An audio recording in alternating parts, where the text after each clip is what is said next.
Hey guys, HandBananaPvP here with my last and final episode of my unit tier list series, The Golden Era. Glad to be back. Sorry it's been a little while since I made a video, but we are back in action. Fully back. We've been doing some good streams on Twitch and everything. But without further ado, let's get into this tier list here.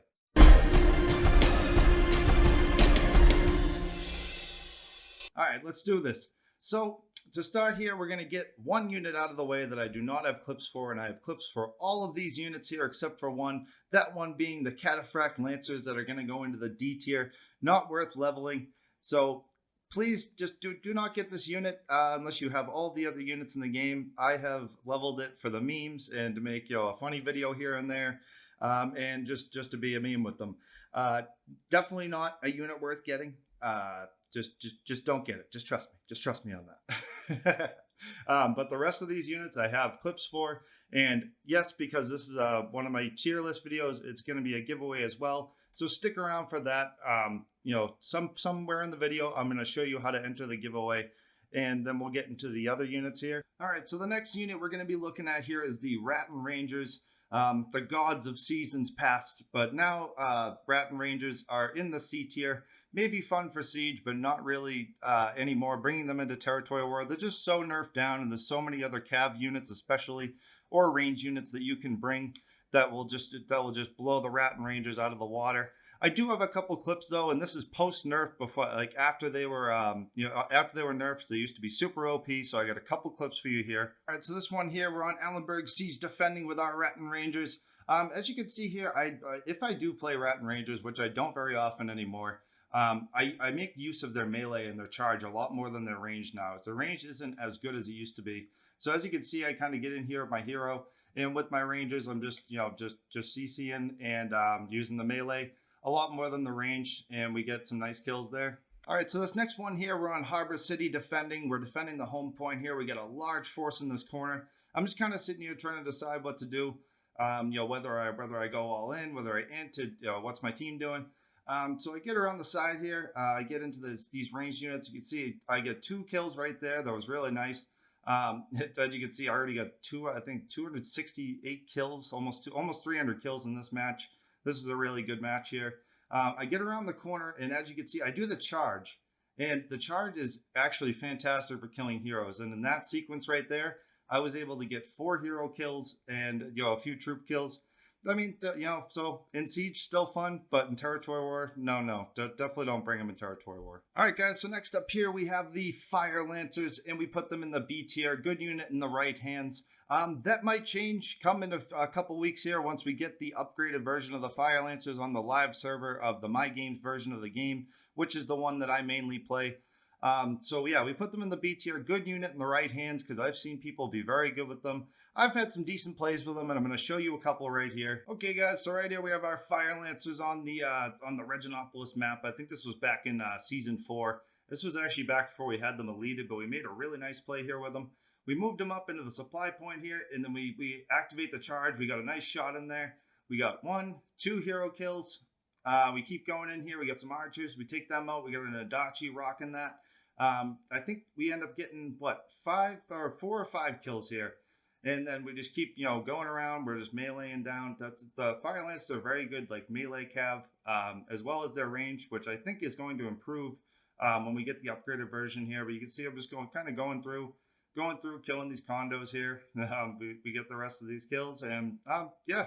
I mean, for non-eluded Fire Lancers, this was a really good play, and I found it in my archives the other day. All right, next up here, guys, we have the Cylidars, the Season 4 Tier 5 unit that came out a couple seasons back, and we put them in the A tier meta unit. By no means overpowered, and that season in general was kind of a very balanced season, I remember. But the Cylidars, they're a great unit. Definitely the best of the 2 melee T5 that there are, which I hope we get more in the future. But I got a couple of clips here with these Cylidars. Here we are defending on Reginopolis. I think this was back in Season 4. We got them all. We got the Cylidars going. We're on the cover commander. We're just trying to figure out what's going on here. We got some Fortebraccios. As you can see, I cover commander, the unit around the Fortebraccio brace, and then I activate the decapitate ability into the Bone Breaker. So much damage. Oh my god, we absolutely deleted right there. Yeah, some of these clips are from seasons past because of how busy I've been, and I just don't really play these units all that often anymore. But yeah, that was a crazy play right there. Next up here, we are attacking on Current Castle. We got this, we're on the dual blades. We get this short sword. We take him out of the fight real quick on the cover commander into the decapitate. Just start getting into these units here. We're trying to clear this A point. As you can see, the Cylidars is a very tanky unit, and then I go right into the decapitate, which goes right through the shields of those Azaps right there. And then we got some, after we deleted those units, we got some peasants coming up. We get in there with the dual blades. We're just basically just cover commandering around with the Cylidars until we kill enough units and we get the hero kill in there. And then we go down the stairs, and all we really have left here is some archers. But yeah, it was a really good play. We got close to 100 kills right there. Kev. All right, next up here, guys, we have the Iron Reapers, which over seasons they have gotten nerfed and nerfed and nerfed. But I still put them in the B tier now with a good unit in the right hands, because you got to be very wary of pike braces now and halb braces, because the impact damage of them charging actually increases the damage done to the Reapers while they're charging, where before they would just kind of ignore, especially Imperial Pike walks, they would ignore that and clear the Imperial Pikes, which is what brought them most of their value. But I got a couple clips with the Reapers here. Okay, here we are, guys. We are on Reginopolis. I can't remember exactly what season this was. I know it was season 4 or season 5, one of the two. So we get the charge in there with our Reapers. We get some nice troop kills. I think what were we on here? We're on the poleaxe. We get one kill there. We get another kill there. And we're just doing the XV spam, XV spam. That's what you want to do on Reapers. You just XV, XV, keep resetting their attack, because their attack speed is naturally very slow. And you can see with the XV, we're just, and then it knocks down heroes, so you get the CC there. And then you just go, I went right over to the shield wall, XV, XV, just taking out these shields. So Reapers can still be good. You just got to know how to use them right. This one here, we're defending on Allenberg Siege. We're rocking the glaive. This was definitely more recent. One of the more recent clips here. We get in there with the glaive. We CC all the heroes in combination with the Reaper charge, and we get 3 hero kills right off the bat. And I'm just XV spamming, get another hero kill, and we're just still just going in there and just another hero kill. So, I mean, when you get the right troop situation in front of you, and if you play it, the glaive is very good to play with them, because you can CC people a lot. So, because the Reapers tend to miss when you are trying to hit heroes with them. So the CC is great, like poleaxe and stuff like that. But it was a great play, and I had a lot of fun with the Reapers here. Next up here, guys, we have is the Tercio Arquebusiers, and I put them in the B tier. Good unit in the right hands, because they kind of get overshadowed by the Imperial Arquebusiers, just less leadership and more effective. However, the Tercios have that advantage of the tankiness, and they also get overshadowed by the Pavise Crossbowmen, which we will go over in a little while. But I got a really nice clip of the Tercio Arquebusiers here. Right here, guys, we are defending on the Conqueror City siege map back when it was in the siege rotation. We're in here with the mall here, and we get our Tercios. We put them on the focus fire, because if you hit V on them when the enemy is too close, they will try to go into melee. We already got 2 hero kills here. We just pushed pretty much the whole enemy off the point with the help of one of our buddies here. And we got some Imperial Pikes walking. The Tercios take care of them real quick, along with the combination of the maul. This is one of those units where you really need to combo your hero in with, because they don't typically do really enough damage. They fire really fast, but the damage hits are not enough, I suppose, to really to be super effective with them, unless you use your hero as well. Next up here, guys, we have the Pavise Crossbowmen that I just kind of talked about a little bit. They go into the meta above Tercios. They are not OP like they used to be, but they're still definitely a meta unit as far as ranged units goes in the meta.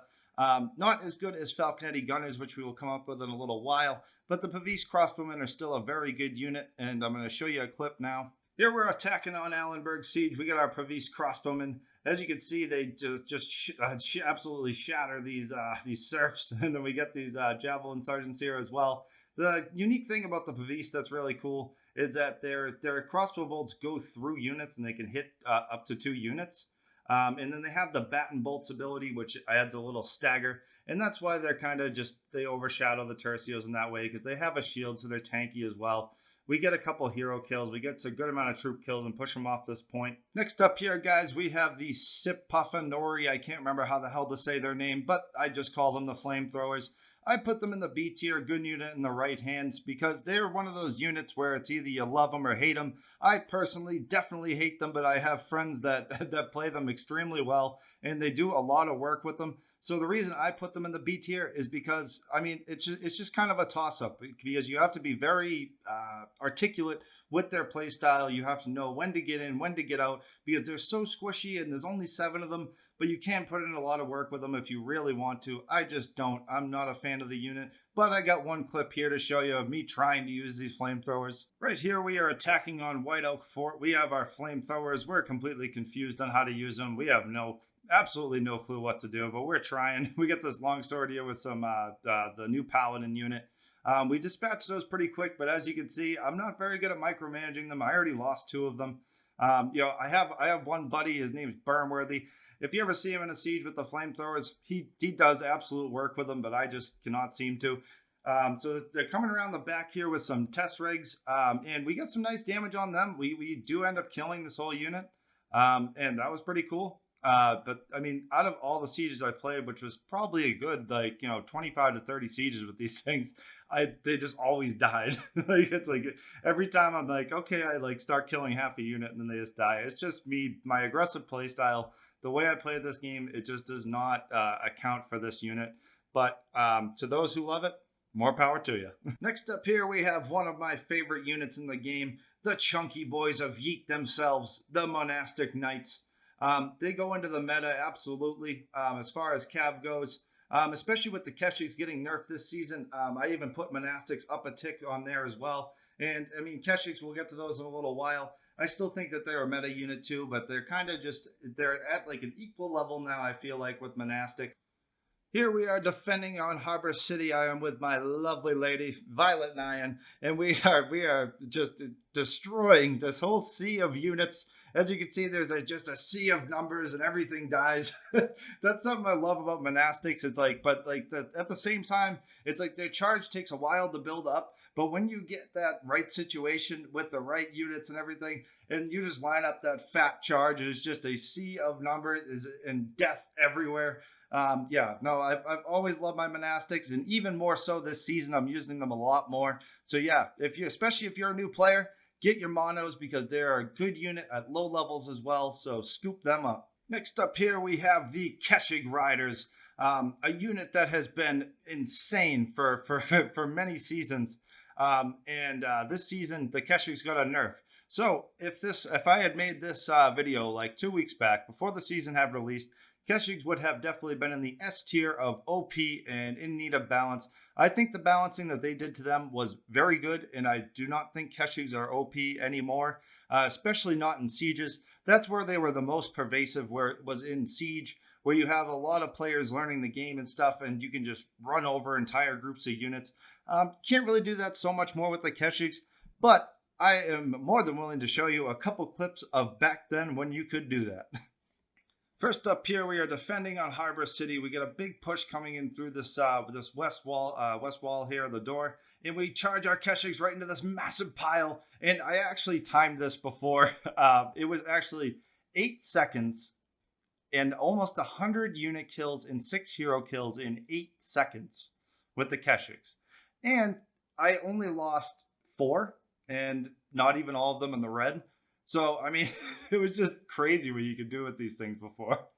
One more here with the Keshigs. We are on White Oak Fort defending. We got a massive enemies on the point, and you just see this sea of yellow numbers from this flank. And I don't know how many hero kills and troop kills we got, but it was just absolutely gross. Then we get the return charge coming back, still getting hero kills, still getting unit kills. We were about to lose this game. Like, we were 1 tick away, and the Keshigs just absolutely, look at all these dead units. Look at this sea of death. And then we go around and we're spinning around with the glaive, still getting kills. I mean, I don't even know what I got, like 150 kills or something, and just push out the rest of these guys here. And we saved the game with the Keshigs. This is why they needed a nerf, in my opinion. It's just crazy. I mean, there's no other unit in the game that you can make an impact play of that caliber with.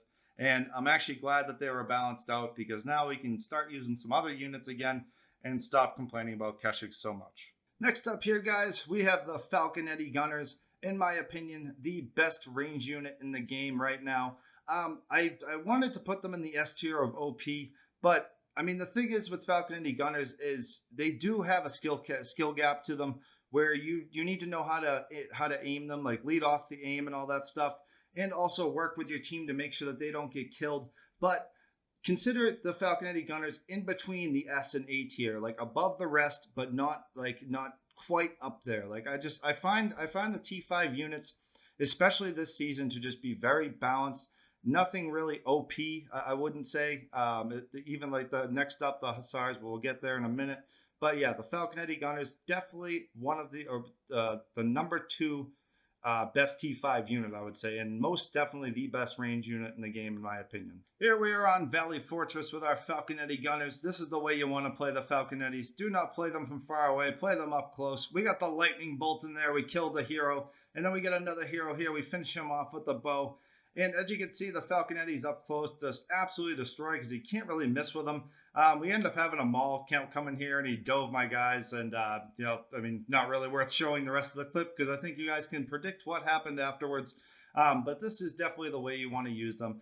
Up close and personal. Definitely better if you have a shield wall and some more teammates around you to protect them. But they just absolutely, they're a devastating unit. They can just destroy entire pushes. Similar to what like kind of old Keshigs could do, but in like a different way. And that's why I put them as high as I did, you know, in between S and A tier, but not OP because of something like this that can happen very easily. All right, last but not least here, guys, we have my favorite unit in the game, the Winged Hussars. When the Winged Hussars arrive! It's gonna love that tune. And I mean, you guys know I've made a bunch of montages. I made a guide on these guys. I love this unit, and not just for its epicness, just for its performance. I mean, it's so great for getting through like shields, and just it just perfectly aligns with my play style of wanting to be the first one in there, the first one to engage the enemy. And the Winged Hussars are absolutely the best way to do it, and it just goes with my play style so well. That's why I love them so much. And I got a couple clips here to show you, and then we're going to get into some details about the giveaway as well, so stick around for that. But firstly here, guys, I want to show you the Winged Hussars' capability against other cavalry, which is very important, because when it comes to other cavalry, even like these Monastic Knights here, as you can see, we get the huge flank here. It takes out the hero, kills all of the Monastics. We got a double kill there. Somebody comes out with Keshig, and mind you, this is pre-Keshig nerf. He charges right into the Hussars, and I wasn't even charging, and I was able to, you know, still save. I still have like 12 Hussars left. We get back in here as we're going to try and kill the rest of these Keshigs, and I think the dual blade does get away here. But the Hussars, their lances are the longest, so they hit first, and they are just perfect for taking out other cavalry, as well as pikes and shields. And that's why they're one of my favorite units, along with the epicness of the unit. All right, this next clip up here, guys, with the Winged Hussars. This is a territory war field battle. I got a huge flank here with my Hussars, and I start charging. I'm like, okay, this is going to be a decent charge. And then I get into the other line of the units and heroes, and as you can see, I just absolutely eviscerated these units. I got like 2 hero kills, I think. And then at the end of this sequence, I believe I ended up getting up to like 100 unit kills with some hero kills involved as well. Just opened up the attack for my team so well, and that's what I like to be. I like to be the guy that strikes first, and this unit just aligns with that playstyle so well, and that's why I've always loved them so much. Guys, if you made it this far, thank you so much for watching. I had so much fun making this video. Feel free to join my Discord. A link will be down in the video description, so you can chat it up with me or one of my mods, and we just chat it up about the game, have some fun, and then being a content creator for Conqueror's Blade, you can use my creator code HandBananaPvP, all lowercase letters, on the My Game store to get some awesome creator packs, and the links to those will be down below in the video description as to how you do that. And for the giveaway, what I want you to put with your comment below, if you want to say something nice about the video, I'd appreciate it, but include this in your comment. What is your favorite part of Season 6 so far? Whether it be the units, whether it be, you know, maybe the Ruined Fiefs, the Marauders, you know, maybe like a balance change to some of the weapons. Just put that with your comment below and you'll be entered into the giveaway that will be drawn on Friday night for a $10 Steam gift card. And if you found this video helpful, be sure to like and subscribe. I'll be making a hell of a lot more of these in the future. Thank you, people. I love you. Have a good one.